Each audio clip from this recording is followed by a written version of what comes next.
Throughout the near 60 years of MLB drafts, some of the best players of all time have been selected and helped make the draft class one of the best ever. And at the same time, some have helped drag it down en masse. So let's look back through the many MLB drafts and some of the worst first rounds throughout its history. Totally sports-esque.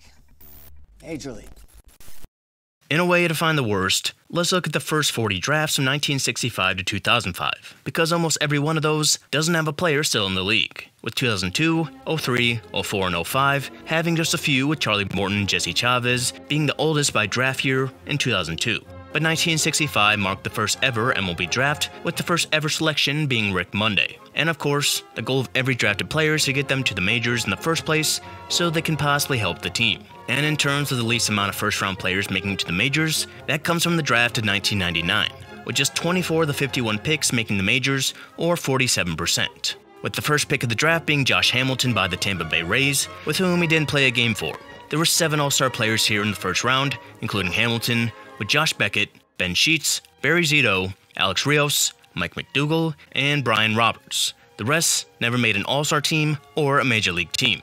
And something that may not make sense here is why there were 51 picks in the first round. And the reason for that is compensation picks. Those come about when a team loses a free agent that is ranked as type A, B, or C based on statistics based on a 2-year average performance from Elias Sports Bureau, with the first compensation pick coming in 1978. And rising from there as more teams would be added to the league, which is why there isn't the same amount of first-round picks every year. And when we look at the top 10 first-round draft classes with the lowest percent of major leaguers, we see that with the added context, it makes many of the first draft classes being here look worse, with 5 of the first 10 draft classes appearing in the top 10, including the 4-way tie at 10, and none of those drafts having more than 24 first-round selections, and the first 4 drafts having just 20. And of course, it's not just if a player makes it to the majors, it's what they do there. And when we look at the total WAR for first-round classes, there's one down at the bottom by a wide margin in the year of 1975, having a total WAR of just 10.7, with the second worst being 1970 with 61.7.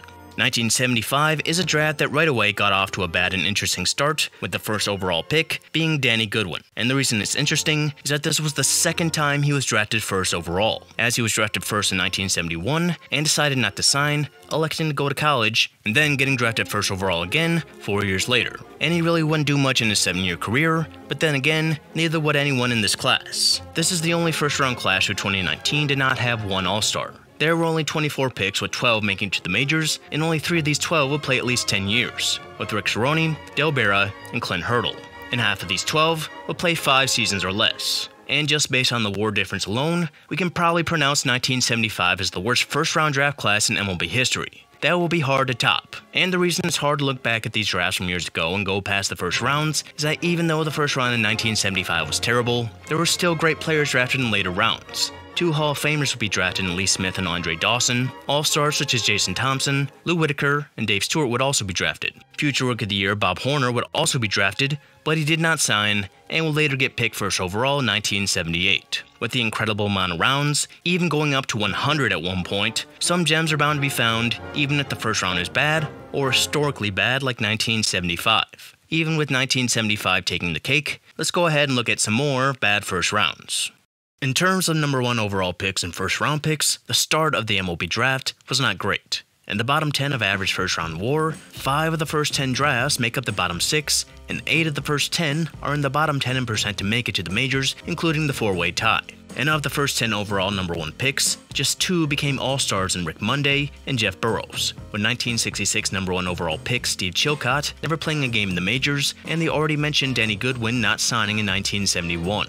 And looking at the bottom 10 first-round WAR, another outlier comes from 1970. A draft that, just like 1975, saw 12 first-rounders make it to the majors, or 50%. And clearly the best player to come out of the first round was Darryl Porter, someone who played in 4 All-Star games, won NLCS and World Series MVP in 1982, and accounts for well over half of the entire first round's total WAR, with the only other All-Star of the 24 first-round picks being Bucky Dent. Interestingly, Dent was also a World Series MVP in 1978, the same year he hit his famous 3-run home run that gave him the nickname of Bucky Dent from Red Sox fans. And just like 1975, there will be great picks in the later rounds, such as Hall of Famers Goose Gossage and Bruce Sutter, who did not sign, along with Dave Parker, and Fred Lynn and Roy Smalley, who also didn't sign and will go to USC to help them become a dynasty.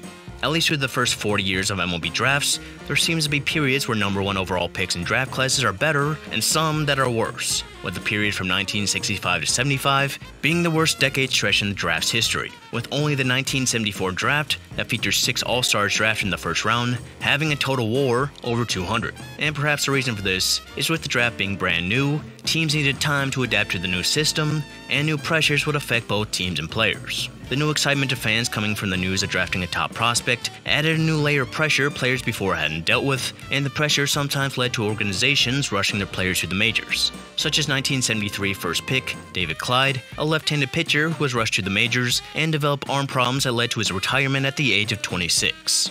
And another thing that might have led these first draft classes being towards the bottom is the few amount of first round picks in comparison to future drafts. So let's look at the bottom 10 for average WAR of first round classes.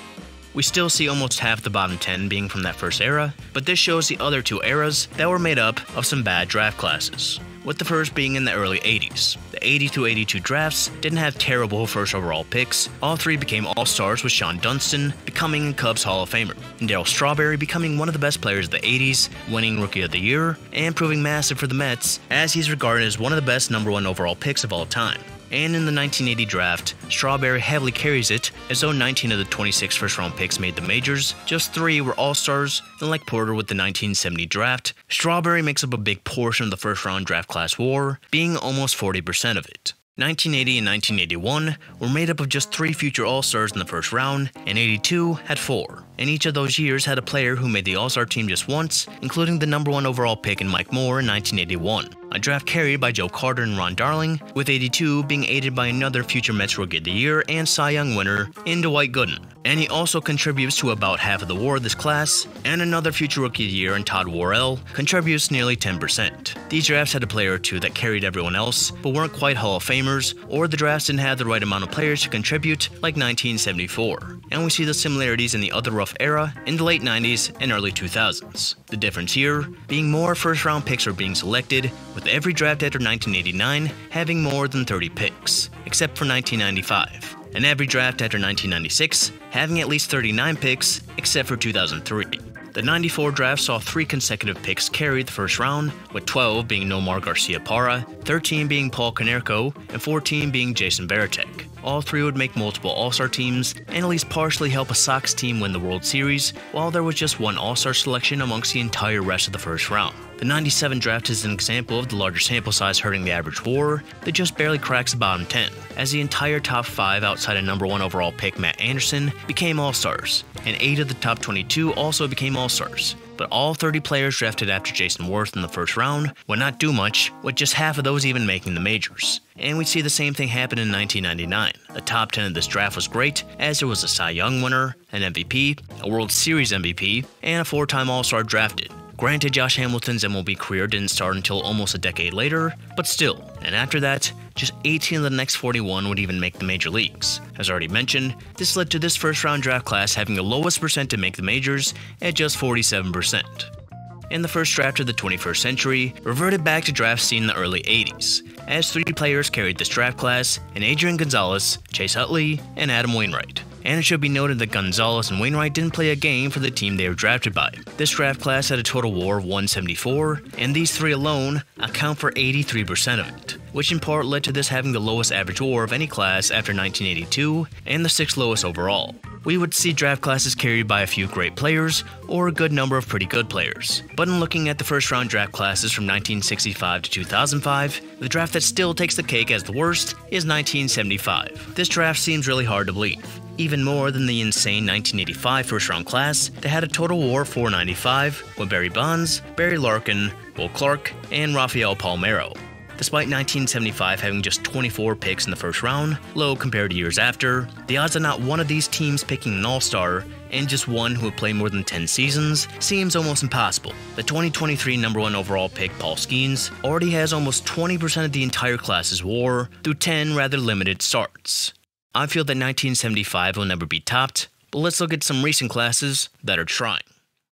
The late 2000s and the early 2010s was a great time for number 1 overall picks and first rounds, bound to happen as developing players has developed and the landscape of college and high school baseball has changed. But an interesting draft class from the time was 2013. It of course gave one of the worst number 1 overall picks in Mark Appel, who dealt with injuries and struggled in the minors for the Astros and appeared in just 6 games in the MLB in his career with the Phillies in 2022. But after that, there's seemingly many who had short peaks and one whose peak is all time. There's been 6 All-Stars so far in this first round, and the short peaks mentioned belong to Chris Bryant, whose peak led to an MVP and a World Series with the Cubs, but he's clearly declined from his MVP days. And there's Tim Anderson, who was one of the best shortstops in baseball to start the 2020s, and just recently, he was DFA'd by the Marlins. And Austin Meadows, Michael Lorenzen, and Corey Knebel would be one-time All-Stars. And then, there's Aaron Judge. The 32nd pick out of Fresno State is easily the best player of this draft, not what you would expect after 2016. And speaking of 2016,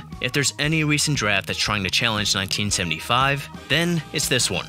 At least as of 2024, this class of 41 has only one All-Star, and that's Will Smith, who was drafted 32nd overall. Obviously, there's still time for these players to develop into All-Stars, including number 1 overall pick Mickey Moniak, who plays for the Angels, but not drafting 1 out of 24 All-Stars is one thing, but 31 would probably be an unbreakable record. Although, I think overall this class will probably end up better than 1975, which isn't saying much. 2017 is also an interesting draft, as there's plenty who haven't reached their full potential yet, including number 1 overall pick in Royce Lewis, who has dealt with injuries. But if the last 2 years have shown anything, he has MVP potential if he stays healthy. And Hunter Greene and Mackenzie Gore, who are very capable of being All-Stars, along with plenty others. And regardless, everyone in this draft is doing better than 2018 9th overall pick Kyler Murray, who literally hasn't even got a hit in the minors yet. And one final recent class to talk about is 2019. As to 2024, this first round class has already produced 8 All-Stars and 2 Rookie of the Years. And at least so far, we could look back at this draft as being similar to 1985, as it may be hard to believe that all this talent was drafted in just the first round, shaping up much better than the 2020 draft. And looking at the worst draft classes of all time, we see a few players who can carry an entire class, and ones where it's bad from start to finish. These mainly taking place decades ago before modern development. And it also shows the difference between drafts such as the NBA and the NFL. Obviously these sports have seen bad draft classes, but the difference is, at least you'll get to see these players have a chance in the actual league, assuming they have no injuries. In MLB, you can see not even 60% of the first round make it to the majors, and it not even being too rare, with injuries and off-field problems, along with just poor performance, preventing first-round picks from even seeing the light of day in the major leagues. Unlike Everyone's My Player and MLB The Show. And you can watch a video I made a while ago about first overall MLB picks and how their low success rate mirrors what we discussed in this video, and how they compare to first picks in different leagues.